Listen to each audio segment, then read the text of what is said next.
Hi friends, first of all I welcome you all to my video presentation. This is my first attempt to deliver a few important lectures on topics of politics of global south. Okay, so today I would like to present some of my views regarding political participation. So it's a very important topic in the contemporary era. The political participation, when I say political participation, it's a very important mechanism for political mobilization, isn't it? So this topic is actually for understanding the process of or the techniques of political mobilization. So here political participation, especially in the background of um, third world, or that means the global south countries, is very, very important. If you examine the case of its meaning, political participation has a lot of um, interpretations. For example, from formal to informal kind of uh, delivery of ideas. For example, you know that it encompasses many activities used by the citizens to influence the selection of political leaders, policies they pursue, so number of ideas. And also, you know that political participation, two things are very important, I think, as far as political participation is concerned. One is people directly participate in the political process to elect their government or be the part of a democratic process. Secondary stage or second stage of political participation is indirect influence of or influencing the government. First is primary one, electing the government, be the part of contesting the election, demonstrate or means campaign election, participating in the election campaign. All these are very important part of political participation. In the second stage, or in the other part of the political participation is indirect one. Indirect one in the sense that not directly you are contacting the government, rather you try to use political participation as a means of addressing your grievances. That's also very important. So that part you can see that you join in some traditional organization like trade union movements or other non-governmental organizations. Of course, you know that there are some definitions and meanings regarding political participation. For example, a proper system of government without opportunities for political participation by ordinary citizens is unlikely to consolidate as democracy. It's a kind of a meaning which states clearly that democracy cannot function without political participation. It's very important. And here we can see even the most basic definition of democracy supports the notion of political participation as a fundamental part of it. Okay. Because, for example, it fosters opportunities for private citizens to participate in elections and to organize pressure groups. Again, political parties, as well as having the freedom to publicly express views on political issues. So, a lot of methods of influencing the government. Then political participation also serves as a link between mass public and political elites. It need not be government. You need not influence the government. Rather, political participation may be a process of influencing the political elites, contacting the political leaders, or contacting the even local level leaders, or those who are part of the mechanism of politics. And some authors state that democracy cannot function effectively without political participation of its citizens. Popular definition of political participation, just like Huntington says that activity by private citizens designed to influence governmental decision making. That means influencing the government is very, very important. How to influence the government? Here we think about the different kinds of movements or methods of influence the government. Maybe some traditional methods, something innovative one, or illegal or unlawful movements also be part of political participation. Of course, here in this context we can say that types of political participation, two types of political participation you can see. For example, conventional one and unconventional one. Begin with the unconventional one. You know that unconventional in the sense that it is something not fully recognized by the legal system, but at the same time it's not a fully illegal. For example, uncommon behavior that challenges, that defies the government channels. That means you deliberately obstruct the government activities through different, like demonstrations or boycotting the government, staging dharnas, sometimes which violates many legal kind of rules and regulations or something like that. It's also a part of unconventional participation. Of course, unconventional participation has been successful in influencing the government decisions. For example, civil rights movement, the Vietnam War. So, a lot of activities you can see that unconventional movements paved the way for the government to take some tough decisions or change the decisions. People participating in unconventional ways, for example, tend to share three characteristics. One is distrust of the political system, because people feel that it is something against their interests, against their aspirations. Second is strong sense of political efficacy. That is also a very important part of the political participation if it take place in the unconventional one. Then we can see that a highly developed sense of group consciousness. Group consciousness is also very important in that sense. At the same time, conventional participation is a relatively routine kind of things, or allied behavior that uses the channels of a representative government. Then you meet your representatives in a very formal manner. You submit your complaints or petitions before an MLA or MB kind of things, or you move in the directions as per the rules and regulations. We can say that all these are very conventional kind of things. Then supportive behaviors are mainly ceremonial acts expressing allegiance to government and the country. Then influencing the behaviors, seeking to modify or reverse government policy. For example, sometimes we come across that government is taking decisions which are against you or the community that you represent or the particular group that you represent. Then you can go in a very formal way. That means a legal way of approaching the government, placing your demands and trying to address your grievances in a very peaceful manner. Here we can see that citizens may seek to derive particular benefits from the government.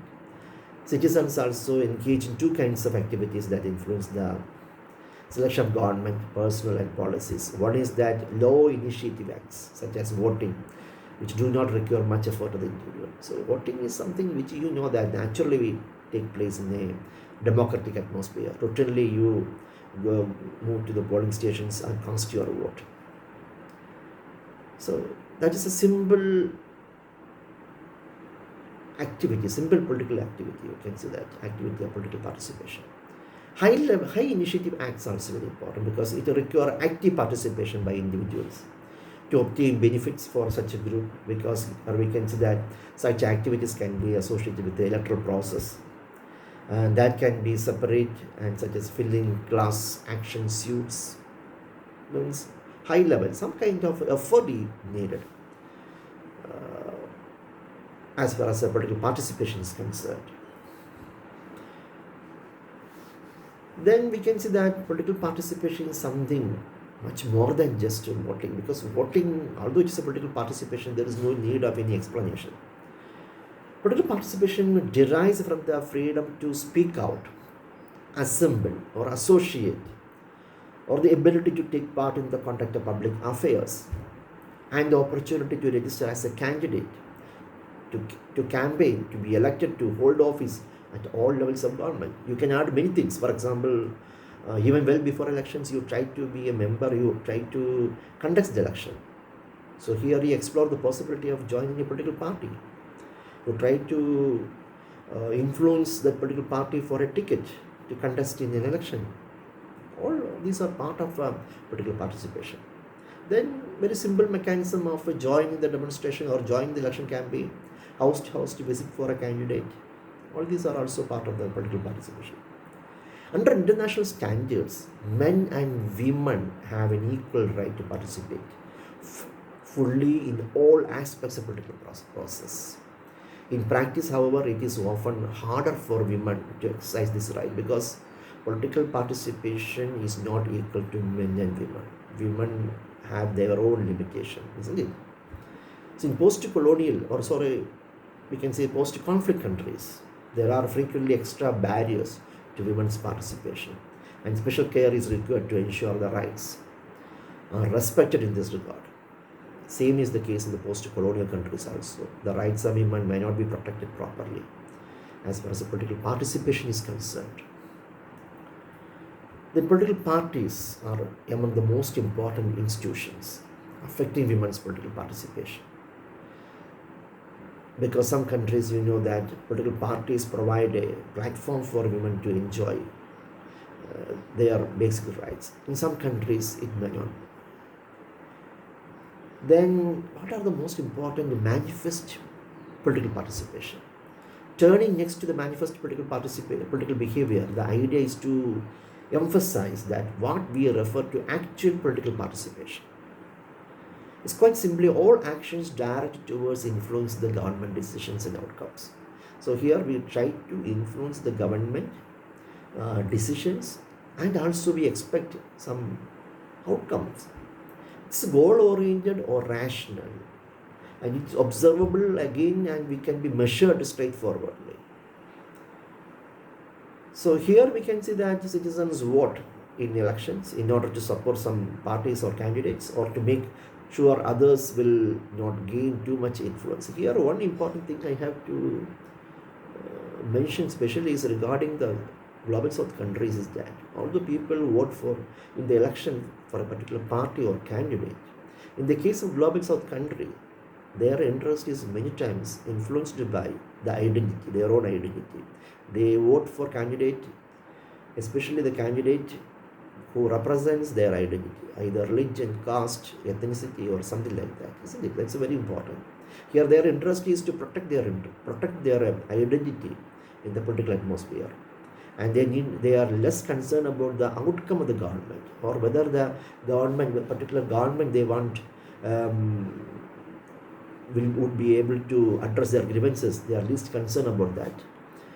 So that context we can see that is something different in the case of Global South countries and advanced countries. And advanced countries, people think beyond the level of their identity. Rather, ideology is very important. Ideology or policies and programs of political parties are very important in selecting the political parties or candidates.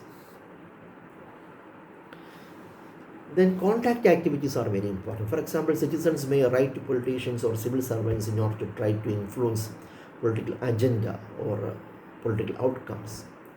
So here we can also note that, we must also note that also individuals may run for office themselves in local, national government, or here we can see that seeking for a membership in the trade unions, seeking for a membership in the political party or any other organizations. Even sometimes they also form their own political parties. Anybody can organize any kind of organization. Need not be political organization, but political party, but something else, some organization with a political objective. That can also be a political activity, political participation. However, political participation need not relate directly to formal political institutional framework of a country. or to conventional actors, for example, like a political party, political actors, trade unions, and organization.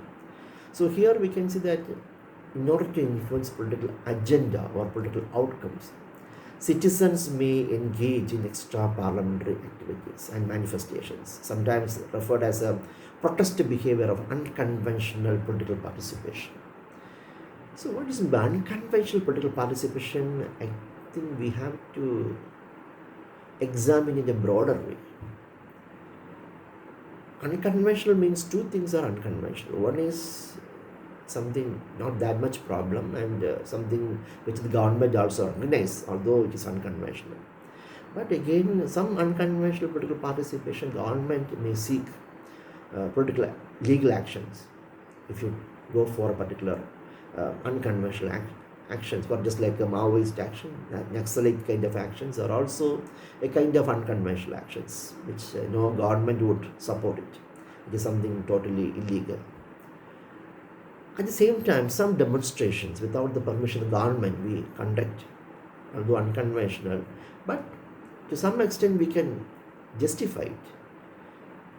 Again, like signing the petitions or taking part in the demonstration strikes are not really unconventional anymore, because with the passage of time, you know that we consider many unconventional political participation as conventional political participation. Just like in India, you know that hartals and bands are nowadays a kind of conventional participation, isn't it? It's no more considered as unconventional. Instead, we simply talk about extra parliamentary forms of political participation and make special point out distinction between legal and illegal forms of extra parliamentary activism. That is very important. Legal forms of extra parliamentary activities include participation in demonstrations, strikes, and other manifest forms of political actions. Also, under this heading, we place membership in some groups or in parties that deliberately stand outside the parliamentary sphere, like network-based social movements or political actions groups, various kinds that I mentioned about Maoist groups or Naxal groups. If you take a membership in a Maoist group and openly say that I have a membership in a Maoist group, it is something illegal. For example, it is extra parliamentary activity. At the same time, it cannot be recognized by the government. Such forms of political participation include involvement in, example, women's rights groups, animal protection organizations, or the global justice movement.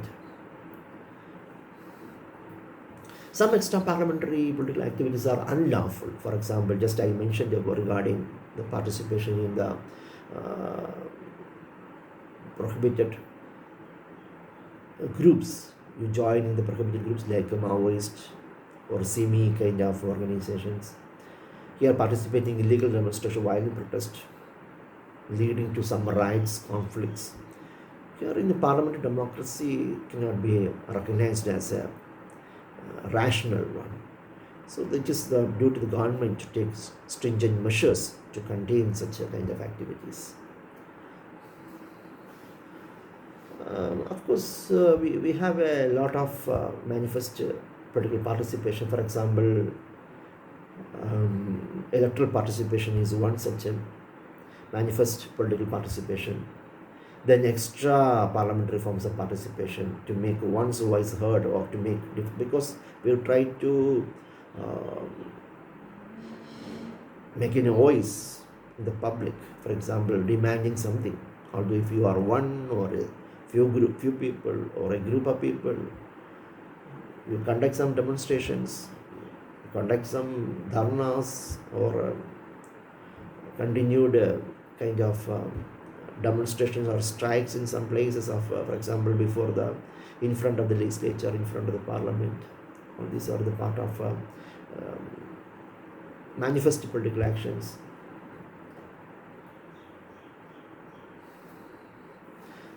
Then we think about something regarding the major trends in the global south countries. I have already indicated some of the important trends in the global south countries. Political participation is not same as in the advanced countries. Again, the global south countries, the situation is different from country to country. The case of India is something different from the case of Nigeria, the case of Ethiopia, Africa, some African countries, because India is moving in a very close to the situation in advanced countries like European democratic kind of situation. It's a mature democracy that we claim in India that we have. If you go through the cases, the last 2, 3, or 4 decades, we can see that a lot of political participation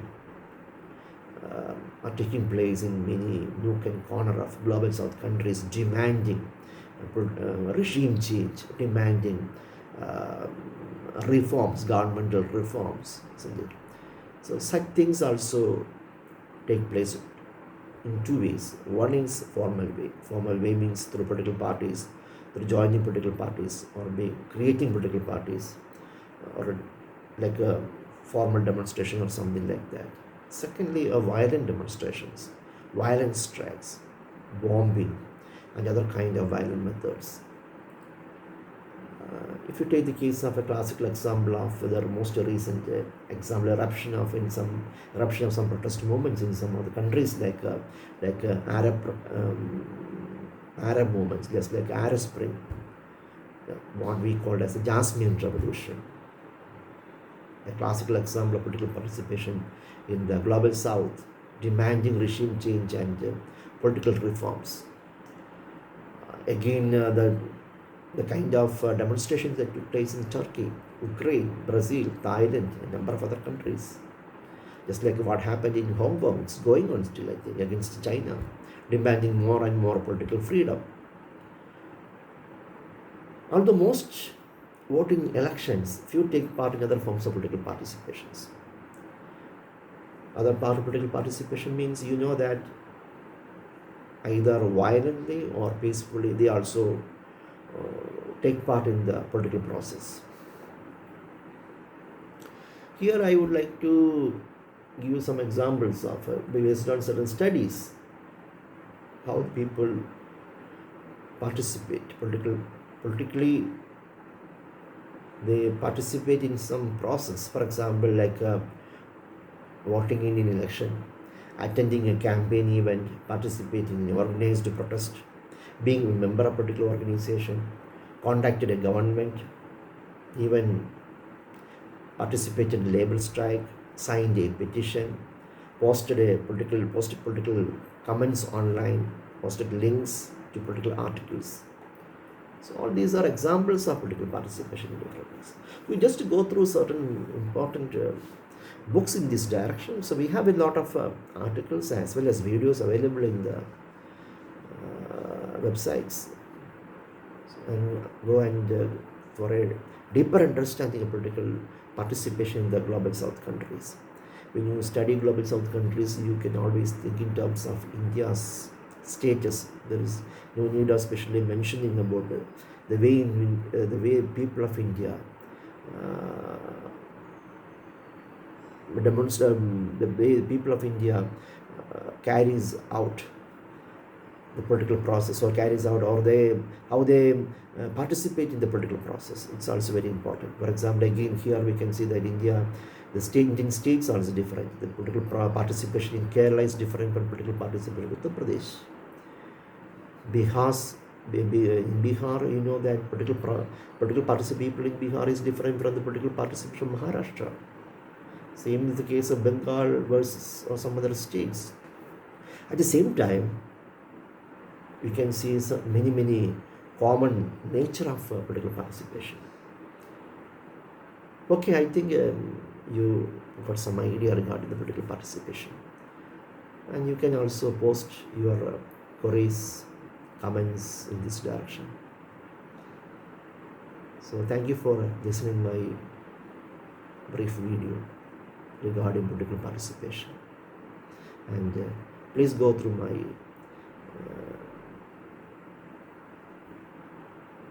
this PowerPoint presentation. They have already posted here, so you can take down it. Okay, thank you all.